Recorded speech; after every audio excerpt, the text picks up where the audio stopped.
La mère de clan de la première lune. Tisser des liens de parenté. Celle qui parle à ses proches s'émerveillait de la luxuriance des forêts et des vallées verdoyantes de la terre-mère. Les grandes montagnes de glace n'avaient pas encore dérivé vers le sud, ce qui laissait un peu de répit au seul endroit de terre qui émergeait, l'île de la Tortue. La vie grouillait dans tous les recoins de cette terre ensoleillée où les plantes poussaient avec bonheur. Elle s'étira et leva les bras vers la lumière de grand-père Soleil. Quel plaisir d'être vivante, soupira-t-elle pour elle-même. À cet instant, un mouvement furtif, presque imperceptible, attira son attention. Retenant sa respiration, elle s'accroupit dans un volumineux buisson d'iris en courbant quelques tiges. Elle n'osait faire aucun bruit.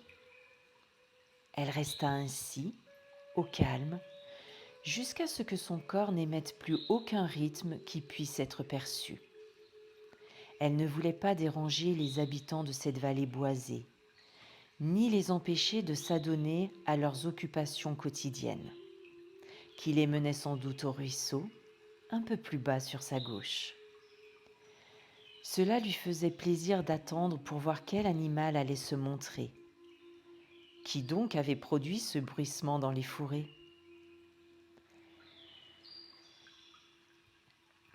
Elle n'eut pas longtemps à attendre avant qu'un renard roux vienne flairer autour du rocher tout proche du ruisseau tourbillonnant, et qu'il se précipite au bord de l'eau pour boire une lampée, puis se sauve aussitôt. Mais, ayant décidé qu'il n'y avait aucun danger pour lui, malgré l'étrange odeur que lui apportaient par moments les mouvements de l'air, il retourna en bordure du ruisseau. Tout en buvant à même le courant, le petit être relevait la tête de temps en temps pour scruter les alentours et s'assurer qu'il n'y avait pas lieu de s'inquiéter, car ses sens lui disaient de se méfier. Il fut soudain paralysé de stupeur, en s'apercevant que son regard plongeait dans le plus gentil regard qu'il ait jamais vu. Les yeux semblaient appartenir à un humain à deux jambes. « Salut, frère renard », dit doucement celle qui parle à ses proches. « Je crois que j'ai réussi à ne pas t'effrayer. » Le renard oublia ses craintes et lui répondit spontanément. « Je pensais que j'étais le seul à être vraiment habile dans l'art du camouflage. Tu aurais dû être un renard et pas un être à deux jambes. Comment as-tu fait ? » « Oh, pas la peine de me le dire. Je le sais déjà, parce que c'est ce que je fais, moi. » « Eh bien, renard, tu vas peut-être être étonné d'entendre que j'ai marché sur la terre pendant de nombreux jours et de nombreuses nuits, afin d'apprendre à connaître tous mes proches, répliqua-t-elle. Il est important pour moi de comprendre la façon de faire de tous mes enfants, parce que je suis la mère de la nature. Je dois connaître les besoins de chacun des animaux qui enseignent, ainsi que les besoins des plantes et des pierres, pour pouvoir servir au mieux ma famille. Le renard la regarda. Il vit qu'elle disait la vérité. Il commença à se demander comment il se faisait que cette belle et généreuse personne à deux jambes ait choisi de lui parler. Mais il avait peur de lui poser la question. Il fut ramené à lui par un rire enchanteur, le plus mélodieux qu'il ait jamais entendu, qui résonna dans le vallon. « Ô renard, dit-elle, tu es un maître dans l'art de te rendre invisible, mais tu as oublié de cacher tes pensées. Ne sais-tu pas que j'ai la connaissance de la vérité enfouie dans les cœurs et les esprits de chaque être vivant ? Tu ne dois pas avoir peur de me demander quoi que ce soit. Loi m'a appris à entrer dans la spirale sacrée du rythme pour être en harmonie avec tous mes enfants. Ayant appris la vérité des rythmes, je suis devenue capable de faire que nos pensées et nos cœurs fusionnent en sorte qu'il n'y ait plus de séparation entre nous. À cet instant, un mille-pattes apparut, trottinant le long d'un morceau de bois tombé en travers du ruisseau lors de la dernière averse. La multitude de ces pattes qui bougeaient en cadence se mit soudain à s'agiter, comme si elles allaient se chevaucher les unes les autres. Il essayait vaillamment de venir jusqu'à celle qui parle à ses proches. Son dos dessina un arc quand il relâcha la cadence pour s'arrêter, avec sa queue qui se vrilla comme une feuille d'automne. Il s'arrêta enfin. « Quel bonheur !» s'écria-t-il. « Je crois bien que j'ai entendu ton merveilleux rire, mère. Je ne connais nulle part au monde un son aussi musical. Quelle magnifique surprise !» Le regard du renard allait de celle qui parle à ses proches aux mille pattes. Il se demandait comment ces deux-là pouvaient bien se connaître. Puis il choisit de s'asseoir sur le rocher près du ruisseau et de se chauffer au soleil. La discussion allait sans doute durer et ses pattes étaient devenues froides à force de rester dans l'eau à écouter celle qui parle à ses proches. Mille pattes, voilà bien des lunes que nous nous sommes parlé. Je dois te remercier de m'avoir appris à trouver le centre de mon corps et à faire de grandes enjambées. Les longues marches jusqu'à la mer et jusqu'aux plaines ont pris de nombreux jours et de nombreuses nuits, mais mes bras et mes jambes bougeaient en harmonie. C'est merveilleux de sentir que chaque partie de mon corps travaille en relation avec l'autre. Ni toi ni moi n'avons oublié la période où je me débrouillais si mal avec mes bras et mes jambes, trébuchant sur chaque caillou, me faisant agripper par chaque buisson. Le mille-pattes se mit à pouffer de rire. « Eh bien, je suis si heureux de te revoir que j'ai failli rouler le long de cette branche de cotonnier. Moi aussi, j'oublie ma propre médecine quand je suis excitée. Avec mon grand âge, j'ai de nouvelles pattes qui me poussent et je crois qu'il faut que je leur apprenne à fonctionner à l'unisson des anciennes, encore et encore. » Celle qui parle à ses proches sourit. « Je comprends bien ce que tu ressens, plein de pattes. Mettre au point les rythmes et les saisons a demandé du travail aussi. La terre-mère n'arrête pas de changer dans sa façon d'avancer dans la nation du ciel, et les lunes vertes qui voient l'apparition de nouvelles pousses se font de plus en plus courtes, alors que les lunes blanches semblent s'allonger en apportant davantage de neige et de glace. »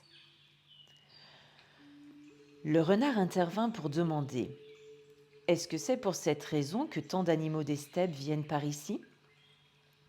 Le mille-pattes hocha la tête et celle qui parle à ses proches acquiesça. « Tu vois, renard, la terre-mère m'a donné la tâche de connaître les besoins de tous les membres de la tribu terrestre.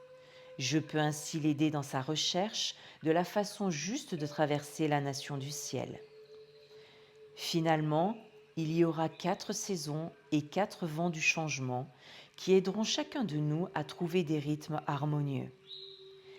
Les 3 lunes blanches nous donneront une période de repos, pendant le temps où les êtres de glace couvriront la terre. Puis, les lunes vertes viendront, sur 3 cycles, apporter une vie nouvelle au peuple des plantes. Et les 3 lunes jaunes amèneront la période de maturité et de plénitude. Enfin, les 3 lunes rouges suivront, apportant le temps de la moisson. Et la 13e lune est la lune bleue, celle du moment où tous les enfants de la terre trouvent leur capacité naturelle à changer ou à se transformer. Le mille-pattes soupira et sourit. « Ce serait vraiment bien de voir cela, mère, et nous te remercierons tous pour le travail que tu fais là pour nous. » Celle qui parle à ses proches était heureuse de son apprentissage de la vérité sur la façon de nourrir les besoins de tous les enfants de la terre. Heureuse aussi d'apprendre à connaître la médecine de chacun. La vie était bonne. Chaque journée apportait de nouveaux enseignements à recevoir. de nouvelles vérités à explorer et de nouveaux rythmes à ajouter à l'ensemble. Elle était en train de réaliser qu'elle se familiarisait avec les formes de vie en entrant dans le flux rythmique de chacune. Elle y écoutait le tambour intérieur des battements du cœur de cet être. Et voilà qu'elle se souvint de la façon dont elle avait appris cela. Sous les chauds rayons de lumière orange que Grand-Père Soleil dardait à travers ses paupières closes, elle se laissa dériver jusqu'à ce temps d'il y a bien longtemps. Elle vit le cygne qui nageait sur un lac de haute montagne. Cette journée-là avait été exceptionnellement chaude.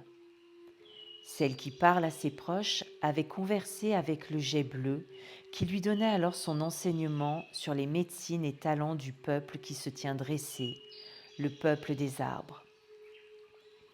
Le geai bleu n'allait pas parler pour eux, parce que les arbres peuvent s'exprimer. Mais celle qui parle à ses proches lui avait demandé de l'accompagner. Sa médecine à elle consistait à utiliser l'intuition pour dire ce qui est vrai, mais en ce temps-là, elle commençait seulement à utiliser son corps pour ressentir les choses. N'étant pas très sûre de ses nouvelles facultés, elle avait demandé au geai bleu de l'assister. Pendant des heures, les deux amis s'étaient assis auprès du peuple qui se tient dressé, à écouter quand le chef du vent soufflait doucement à travers les branches des arbres, donnant vie à leur voix. Au cours de cette journée, celle qui parle à ses proches avait tout d'abord fait l'expérience de la frustration humaine. Elle avait été en mesure de comprendre la médecine du tremble, le prophète, qui porte en lui la médecine de l'observation. En effet, elle avait vu sur le tronc du tremble les formes semblables à des yeux à chacun des endroits où une branche s'était séparée et était tombée. Elle avait pu ressentir la médecine de la paix intérieure lorsqu'elle s'était assise au pied du pin et avait posé son dos sur son tronc robuste. Elle avait éprouvé la médecine d'équilibre donnée par le cornouiller lorsqu'elle avait vu ses fleurs s'ouvrir, les pétales indiquant les 4 directions du cercle sacré. Mais l'intuition lui faisait défaut dans son écoute et elle ne comprenait pas intimement le langage des proches qui se tiennent dressés. Le geai bleu fut très gentil avec elle. Il proposa de faire une pause dans l'apprentissage car il voyait bien qu'elle était au bord des larmes à cause de sa frustration. Elle est ô combien humaine et pourtant si inhumaine dans son acharnement à traiter toute chose avec autant de considération, pensa-t-il en lui-même. Je n'ai pas peur de lui parler en vérité parce que, plus que tout le monde, ce qu'elle veut apprendre, c'est ce qui est vrai. Et mon intuition me dit qu'elle doit aussi apprendre à se reposer quand les rythmes de son corps ont été poussés au-delà de ses capacités d'endurance. Cela doit être difficile pour elle de ne plus exister sous forme d'esprit et de devoir se limiter à la perception d'un corps humain. Le geai bleu emmena celle qui parle à ses proches en bas de la colline jusqu'au bord du lac, et il la fit asseoir sur le sable auprès de la berge. Des touffes d'une douce herbe verte formaient des épaisseurs toutes désignées pour une sieste. Pendant qu'elle s'étendait sur un monticule couvert d'herbe, le geai bleu lui dit qu'il allait chercher un ami qui se joindrait à eux, et qu'elle n'avait qu'à se reposer pendant son absence. Celle qui parle à ses proches était si préoccupée à ruminer sa déception qu'elle n'entendit même pas le message du geai bleu. Les pensées continuèrent à tourner dans son esprit. Elle se demandait toujours comment apprendre la langue du peuple de ceux qui se tiennent dressés. Et elle ne remarqua pas le retour du geai bleu avec son ami le cygne. Sans effort, le cygne avait traversé le lac en glissant sur l'eau. Il se laissait maintenant flotter doucement près de la rive. Il attendait patiemment. Alors, le geai bleu se mit à criailler un long discours de remontrance pour attirer l'attention de celle qui parle à ses proches.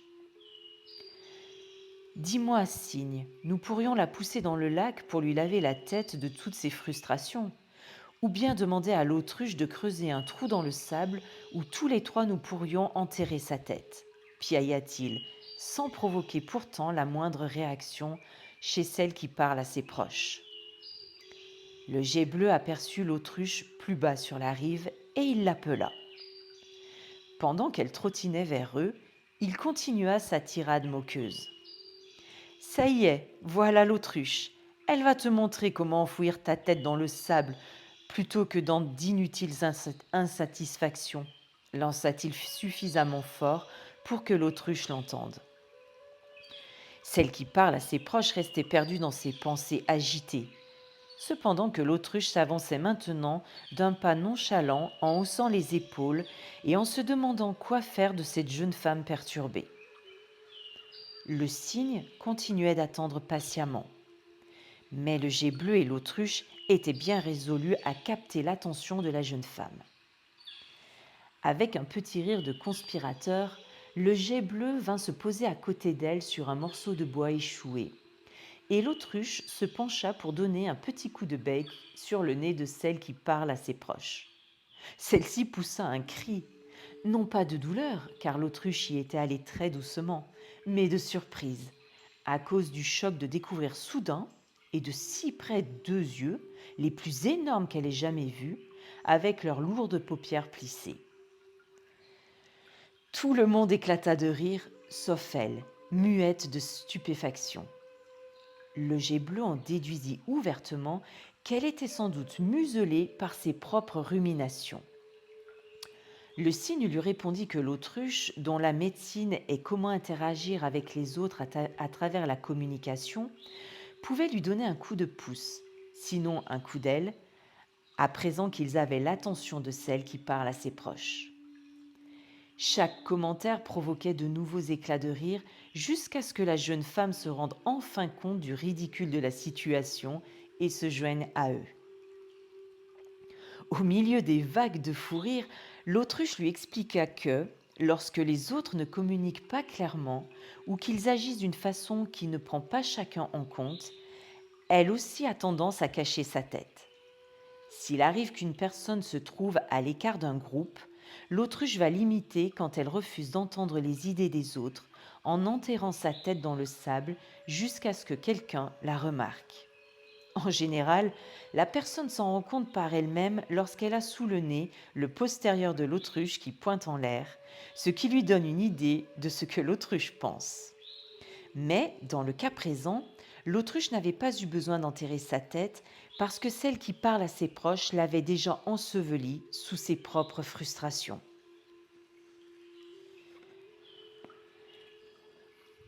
Le rire avait complètement transformé l'atmosphère de l'après-midi, et celle qui parle à ses proches se sentit de nouveau l'esprit frais, portant attention à ce qui se passait, au lieu de se demander pourquoi les limitations humaines venaient restreindre sa faculté naturelle à connaître directement les choses.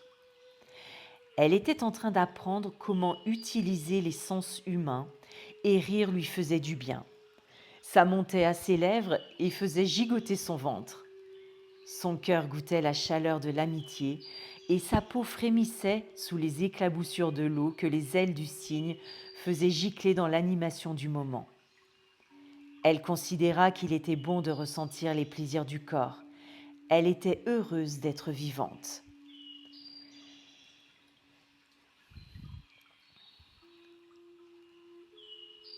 L'autruche et le jet bleu observèrent en silence le cygne qui s'était mis à parler de façon apaisante à celle qui parle à ses proches, glissant doucement sur l'eau calme, ce qui amena une nouvelle atmosphère. Tu vois comme mon corps se courbe et comme mon cou s'incline et ondule lorsque j'avance dans l'eau. Celle qui parle à ses proches acquiesça et le cygne continua. Les esprits de l'eau ne s'opposent pas au mouvement de mon corps. Ils m'aident à sentir le mouvement des courants aussi bien que mon propre mouvement. Observe-moi glisser sur le lac et vois la grâce de mon cou lorsque je te montre la danse aquatique. Celle qui parle à ses proches s'apaisait de plus en plus, captivée par les rythmes du cygne. On aurait dit qu'un petit souffle d'air avait amené dans son corps le bercement des vagues qu'offraient les esprits de l'eau. Elle commença à laisser son esprit voguer et rêver, tandis que les mouvements hypnotisants du cygne lui apprenaient à lâcher prise.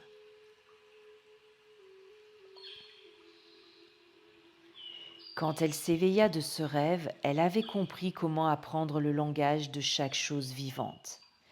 Elle pouvait faire davantage qu'observer et ressentir les choses de son propre point de vue.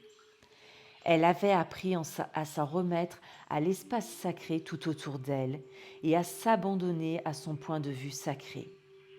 Elle avait appris à demander l'autorisation et, lorsque c'était d'accord, à pénétrer dans l'esprit sacré d'un autre et à apprendre son langage. Elle était toute excitée en racontant au cygne, au jet bleu et à l'autruche l'expérience de son temps de rêve. Dans ce rêve, elle avait volé avec le faucon et appris sa médecine de partir en chasse pour trouver des solutions. Le faucon l'avait emmenée dans les profondeurs de la jungle de l'île de la Tortue, dans la touffeur de ce royaume vert à la végétation luxuriante. En ce lieu, la terre-mère renvoyait en miroir la moiteur des confusions et frustrations humaines. Ensemble, ils avaient volé dans le rêve à travers ce brouillard de la confusion jusqu'à ce qu'ils puissent voir les choses clairement. Ils avaient sous les yeux les hautes herbes de la végétation dense où vivent les grands singes, avec la neige qui étincelait sur des sommets lointains, ceux des montagnes qui surplombaient la jungle. Le gorille était un conteur sans mots. Il mimait ou imitait jusqu'à ce que l'observateur puisse voir la solution ou trouver la clé de l'histoire pour lui-même. Dans le rêve, alors qu'elle volait en cercle avec le faucon, celle qui parle à ses proches avait observé ses mimiques sous toutes les facettes. En peu de temps, la médecine efficace du gorille, qui est de communiquer et d'enseigner à travers l'action, avait permis à son cœur de comprendre. Elle avait d'abord trouvé ses mouvements drôles, jusqu'à ce qu'elle comprenne qu'il était en train d'apprendre aux autres de sa tribu à accomplir une tâche précise. C'est alors qu'elle avait remarqué qu'il imitait un singe plus jeune pour capter son attention, puis qu'il faisait un jeu de ses imitations pour que le jeune puisse alors l'imiter lui. De toute évidence, le faucon lui avait montré une solution à son problème. Il n'était pas nécessaire qu'elle se sente séparée des autres formes de vie parce qu'elle avait un corps humain. Elle pouvait imiter leur comportement et voir ce que cela faisait d'être eux. En imitant les actions des êtres de la création qu'il enseignait, elle pouvait s'abandonner à ce qu'elle éprouvait alors en leur étant semblable. Peu importait que son enseignant fût une plante, une pierre, un animal, un nuage ou les esprits du vent ou de l'eau. Comprendre leur langage lui prendrait du temps, mais plus elle leur serait semblable et mieux elle pourrait comprendre en quoi leur vie était similaire à la sienne, et plus facile aussi il lui serait de connaître la façon de communiquer propre à chaque espèce. L'autruche, le jet bleu et le cygne étaient très heureux que celle qui parle à ses proches en ait fini avec les frustrations et en vienne à la compréhension. L'équipe des 4 se retira sous les ombres douces de la forêt, celle qui parle à ses proches montrant le chemin. Elle était décidée à utiliser la compréhension nouvelle qui lui était venue pour communiquer avec les arbres, dans ses relations avec eux. Jusqu'à présent, elle avait simplement observé et essayé d'écouter lorsque les esprits du vent agitaient doucement les buissons d'émeraude et de jade du peuple de ceux qui se tiennent dressés. Il était temps à présent de pratiquer et de développer ses aptitudes à communiquer. À ses amis enracinés autour d'elle, elle fit part de son intention. J'ai appris à m'abandonner au rythme de l'espace sacré autour de moi.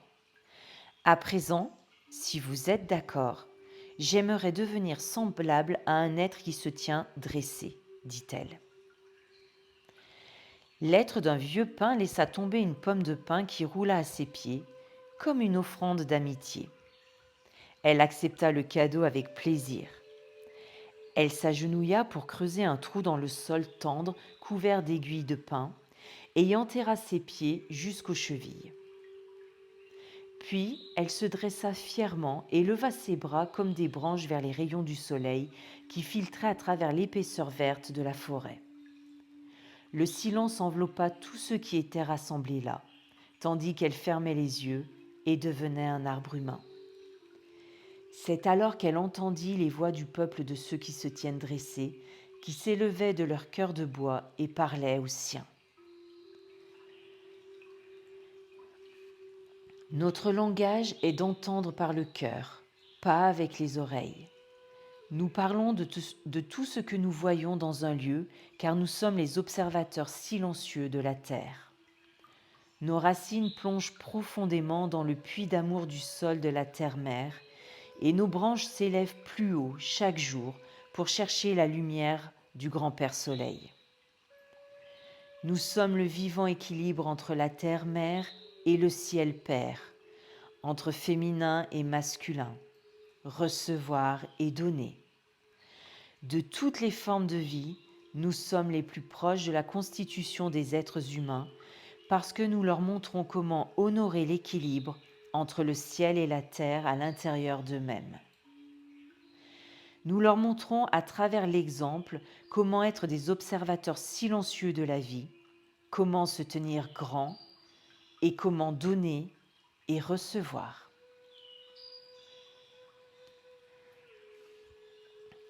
Rien n'agitait la forêt. Aucun souffle de vent ne faisait frémir les branches du peuple des arbres, et pourtant celle qui parle à ses proches entendit la voix du vieux séquoia. Il lui montra qu'avec ses bras ouverts au-dessus d'elle, son corps créait 2 cercles. Ces cercles formaient la figure d'un 8. Le cercle du haut rencontrait le cercle du bas dans son cœur. Celui du haut embrassait la nation du ciel et celui du bas la connectait au centre de la terre-mère.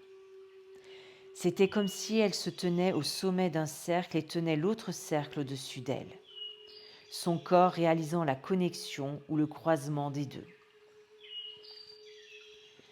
Il y a 2 roues de médecine dans la vie, dit le séquoia. Les êtres humains, tout comme le peuple des arbres, ont la possibilité de réaliser l'équilibre entre le ciel et la terre. Quand les êtres à 2 jambes arrivent au meilleur de leur potentiel, la roue du ciel leur apporte les messages du monde de l'esprit à travers leur cœur humain. La roue de la terre permet aux plantes, aux pierres, aux animaux et aux éléments de la nature d'être les enseignants de la terre-mère et les interprètes de ces messages spirituels. Les êtres humains sentent et comprennent les messages que le grand mystère leur envoie en observant les actions de ces enseignants qui en sont la contrepartie planétaire. En se rencontrant dans le cœur, les 2 roues de médecine montrent que le ciel et la terre, le spirituel et le matériel sont égaux et sont un.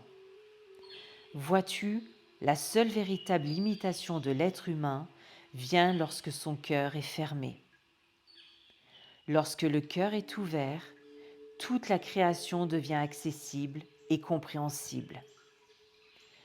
Tu es devenu cet équilibre-là et il va se mettre à ton service.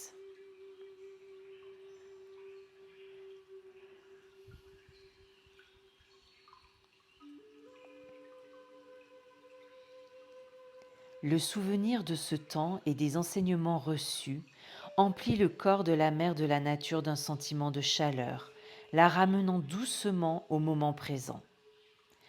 La lueur orange que le grand-père Soleil avait projetée sur ses paupières s'était transformée en un orangé plus intense, signalant que le jour touchait à sa fin.